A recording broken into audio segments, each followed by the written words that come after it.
बांग्लादेश में राज बदलते ही आर्मी में उलटफेर हो गया। नए पीएम तारिक रहमान की गवर्नमेंट ने टॉप पोस्ट पर मैसिव रिशफलिंग की है। अब इसके पीछे क्या है पॉलिटिकल और स्ट्रैटेजिक प्लान, और क्या भारत को इससे डरना चाहिए? सिर्फ कुछ दिन पहले ही बीएनपी के नए प्रधानमंत्री तारिक रहमान ने ऑफिस संभाला और बांग्लादेश आर्मी में एक मैसिव रीशफल अनाउंस कर दिया। एक ही दिन में टॉप मिलिट्री पोस्ट पर नए अपॉइंटमेंट्स हुए, इंटेलिजेंस और ऑपरेशनल कमांड में बदलाव किए गए। अब ये सिर्फ पर्सनल चेंज नहीं था, बल्कि पॉलिटिकल पावर और कंट्रोल का क्लियर सिग्नल था। कहीं ऐसी तो सोच नहीं है बांग्लादेश के प्रधानमंत्री की कि भैया हम नहीं चाहते हमारी आर्मी इतनी ताकतवर हो जाए कि वो सत्ता को ही उखाड़ फेंके।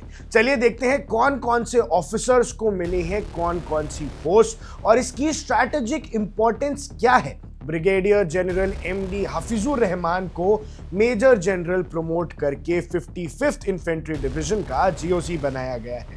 लेफ्टिनेंट जनरल मोहम्मद मीनूर रहमान को चीफ ऑफ जनरल स्टाफ यानी सीजीएस अपॉइंट किया गया है, जो पहले आर्मी ट्रेनिंग और डॉक्ट्रिन कमांड के हेड थे। इसके अलावा मेजर जनरल कैसर राशिद चौधरी को डीजीएफआई डायरेक्टर और major general GM Imdadul Islam को east Bengal regiment centre commandant बनाया गया है। अब मेजर जनरल फिरदौस हसन सलीम को 24th इन्फेंट्री डिवीजन के जीओसी और लेफ्टिनेंट जनरल मीर मुशफिकुर रहमान को आर्म्ड फोर्सेस डिवीजन का प्रिंसिपल स्टाफ यानी पीएसओ अपॉइंट किया गया है। अब ये रिशफल फरवरी 2026 के इलेक्शन के बाद बीएनपी गवर्नमेंट के सपोर्टर्स को की मिलिट्री और इंटेलिजेंस पोस्ट पर लाने का स्टेप माना जा रहा है।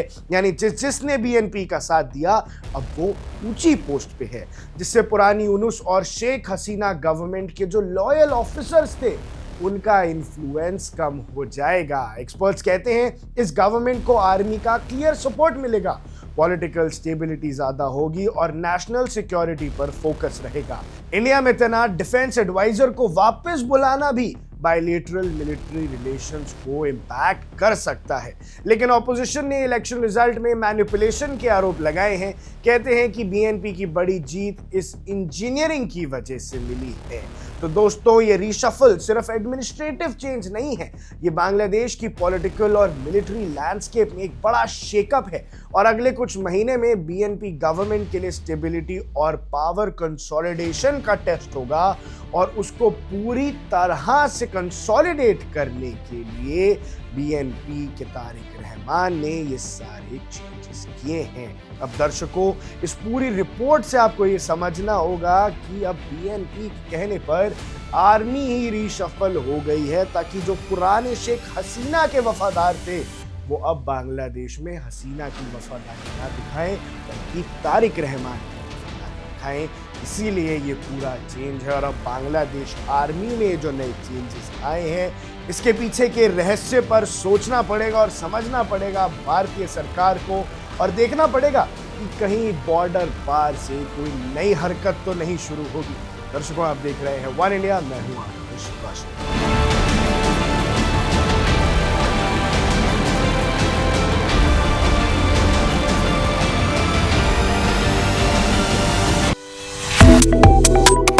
Subscribe to One India and never miss an update.